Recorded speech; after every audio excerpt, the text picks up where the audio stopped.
नमस्कार दोस्तों, मेरे चैनल हिंदी की नगरी में आप सभी का स्वागत है। तो आज की क्लास में हम समझने वाले हैं क्लास 9 हिंदी का चैप्टर 1 दुख का अधिकार, जो आपके स्पर्श भाग 1 के पाठ्य पुस्तक में है। ये जो कहानी है इसके लेखक है यशपाल जी। तो आइए सबसे पहले हम इस पाठ का पाठ प्रवेश देखते हैं।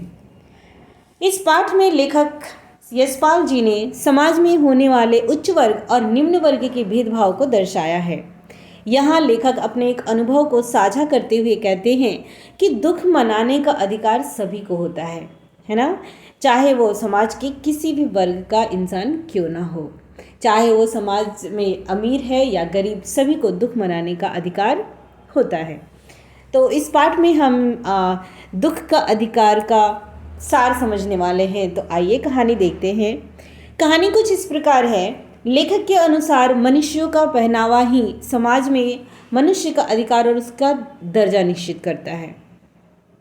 यानी कि हम जैसे पहनावा में होते हैं, हम जैसे पोशाक में होते हैं, है ना, वही समाज में हमारा अधिकार और दर्जा निश्चित करता है, ये लेखक कह रहे हैं।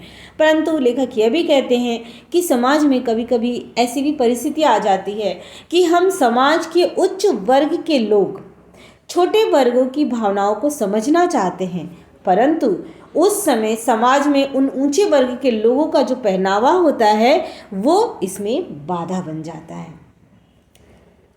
तो देखिए, लेखक अपने अनुभव के द्वारा किए गए एक दृश्य का वर्णन इस पाठ में करते हैं और कहते हैं कि एक दिन लेखक ने बाजार में फुटपाथ पर कुछ खरबूजों को टोकरी में और कुछ जमीन पर रखे हुए देखा। यानी कि कहानी की शुरुआत इस तरह से होती है कि एक बार लेखक बाजार गए रहते हैं और बाजार जब वो घूम रहे होते हैं तो वहाँ पे कुछ एक ऐसा दृश्य देखते हैं लेखक, जहाँ वो रुक जाते हैं।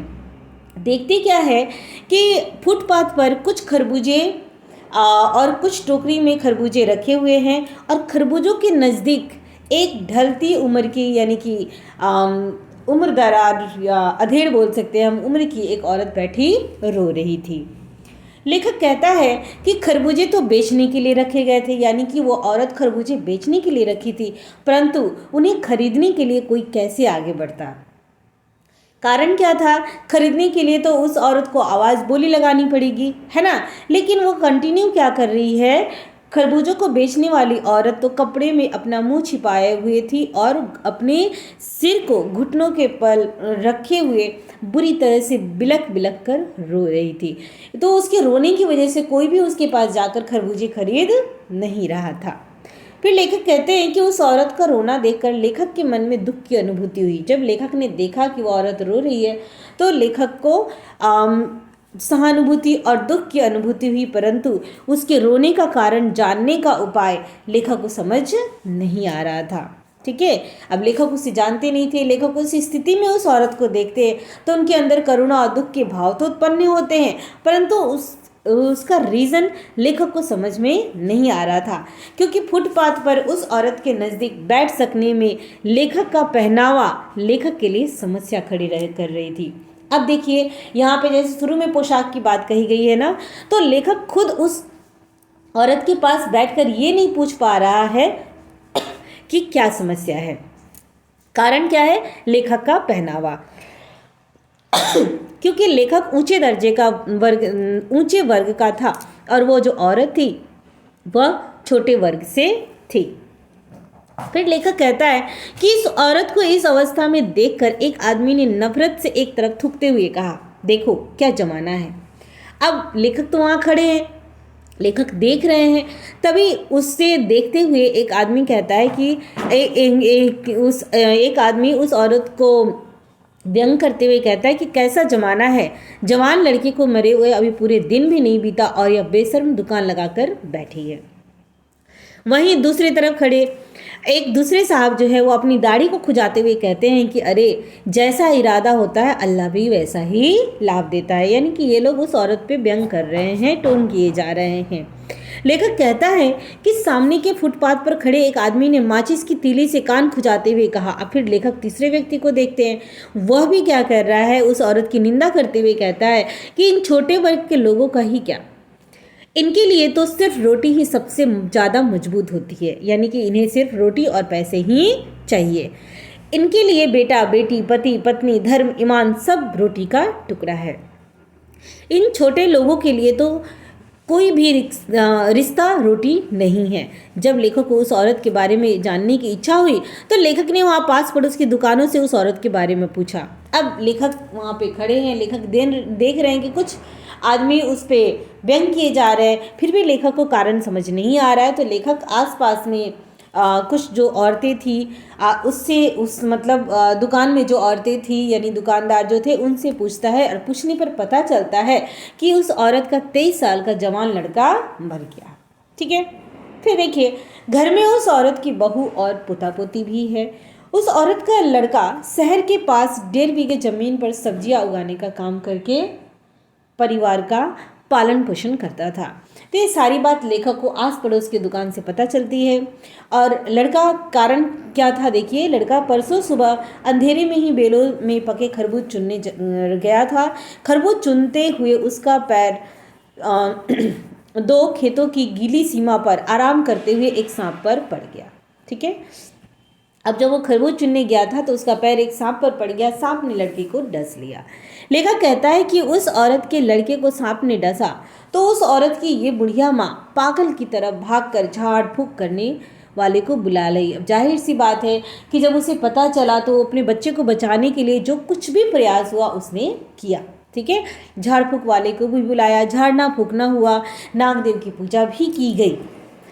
परंतु हुआ क्या, पूजा के लिए जो भी दान दक्षिणा थी, जो भी चाहिए था, वो उस औरत के घर में जो कुछ भी आटा और अनाज जो कुछ भी था वो सब दान दक्षिणा में दे दिया गया। पर भगवाना उसके बेटे का नाम था, जो एक बार चुप हुआ तो फिर नाम बोला। लेकिन भगवाना जो एक बार बेहोश हुआ सांप काटने के बाद से, फिर वो न उठा। अब फिर लेखक कहते हैं यहाँ पे कि जिंदा आदमी तो नंगा भी रह सकता है, परंतु मुर्दे को नंगा कैसे विदा किया जाए, है ना। यहाँ पे लेखक स्थिति को दर्शा रहे हैं कि अगर जिंदा आदमी हो तो वो कैसे भी कपड़े पहन के रह सकता है ना, लेकिन जब मर जाता है तो मरने के बाद उसे जो कफन होती है वो भी तो चाहिए होता है, वो सबसे ज़्यादा महत्वपूर्ण माना जाता है उस वक्त, है ना। तो कैसे विदा किए जाए, उसके लिए बजाज की दुकान से नया कपड़ा लाना होगा, चाहे उसके लिए उस लड़की की माँ के हाथों के जेवर ही क्यों ना बिक जाए। अब ऐसी स्थिति थी कि उसके पास उस बुढ़िया के पास पैसे नहीं थे। उसने क्या किया, हाथ में जो भी कंगन जो कुछ भी था उसने उसे बेचकर एक कफन लाया और बेटे को विदा किया। अब फिर लेखक कह रहे हैं यहाँ पे भगवाना तो परलोक चला गया और घर में जो कुछ भी अनाज और पैसे थे वो सब उसके अंतिम संस्कार में लग गए। अब क्या करे, बाप उसका था नहीं। लड़के सुबह उठते ही भूख से बिल खाने लगे, यानी कि बुढ़िया के जो पोता पोती थे, बहू थी, है ना, तो बहू तो समझती है बड़ी है, परंतु छोटे जो बच्चे हैं उसे क्या मालूम कि उसके पिता नहीं है, कमाने वाला कोई नहीं है। रात बीती, अगले दिन सुबह होते ही बच्चे भूख से रोने लगे। अब बेटे के बिना बुढ़िया को दुअन्नी चौवन्नी भी कौन उधार देता। अब उसका कमाने वाला बेटा तो चला गया, अब वो किसी से उधार भी मांगने जाए तो कोई उधार देने वाला नहीं, क्योंकि उस सभी को पता है कि उसके पास कमाने वाला बेटा उसका नहीं रहा। अब क्या करे बेचारी, समाज में मानना जाता है कि कमाई केवल लड़का ही कर सकता है, और उस औरत के घर में कमाने वाला जो उसका लड़का था वो तो मर गया था। तो अगर कोई उधार देने की सोचता तो सोच कर भी नहीं देता कि लौटाने वाला कोई नहीं है। ठीक है, इसी वजह से बुढ़िया रोते रोते और आँख पोंछते पोंछते भगवाना के बटोरे हुए या भगवाना ने जो खरबूज बटोरे थे उसे टोकरी में समेटती है और बाजार की ओर बेचने के लिए आ जाती है। उस बेचारी औरत के पास और चारा भी क्या था, वैसी स्थिति में उसके पास कोई चारा नहीं था। लेखक कहता है कि बुढ़िया खरबूजे बेचने का साहस करके बाजार तो आ गई, परंतु सिर पर चादर लपेटे, सिर को घुटने पर टिकाए हुए अपने लड़के के मरने के दुख में बुरी तरह रो रही है। परंतु बुढ़िया हिम्मत करके आई बाजार, लेकिन उसके अंदर का दुख वो तो खत्म नहीं हुआ, जिसकी वजह से वो सामने तरबूज पड़े हुए हैं और वो रोए जा रही है अपने बेटे के शोक में। लेखक अपने आप ही से ही कहता है कि कल जिसका बेटा चल बैठा हो, आज वह बाजार में सौदा बेचने चली आई। इस माँ ने किस तरह अपने दिल को पत्थर किया होगा। अब लेखक यहाँ पे सोच रहे हैं फिर देखिए लेखक सोचते सोचते क्या कर रहे हैं, जब कभी हमारे मन को समझदारी से कोई रास्ता नहीं मिलता तो उस कारण बेचैनी हो जाती है, जिसके कारण कदम तेज हो जाते हैं, है ना। लेखक भी उसी हालत में नाक ऊपर उठाए चल रहा था और रास्ते में चलने वाले लोगों से ठोकरें खाता हुआ चला जा रहा था और सोच रहा था कि शोक करने और गम मनाने के लिए भी इस समाज में सुविधा चाहिए और दुखी होने का अधिकार भी होता है। ठीक है, फिर लेखक यहाँ पे ये सारी स्थिति देखने के बाद यहाँ पे एक पैरा छूट गया है। लेखक अपने मोहल्ले की एक संभ्रांत महिला की तुलना भी करता है कि जब उसके बेटे की मृत्यु हो जाती है तो वो 1.5 महीने तक बेड से उठती नहीं है, ऊपर से उसकी तबीयत खराब होती है तो डॉक्टरों का तांता लगा रहता है, सॉरी 1.5 नहीं 2.5 महीने तक। ठीक है, तो उससे ये एक तरह तुलना करता है कि ये भी एक माँ है जिसका बेटा गया है, लेकिन ये मजबूर है बाजार में दुकान लगाने के लिए।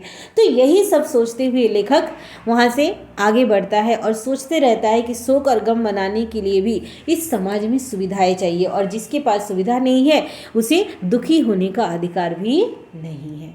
ठीक है, तो आशा करती हूँ कि आप सभी को दुख का अधिकार जो पाठ है वो अच्छी तरह से समझ आया होगा। तो मेरे चैनल को लाइक और सब्सक्राइब करना नहीं भूलिएगा। धन्यवाद।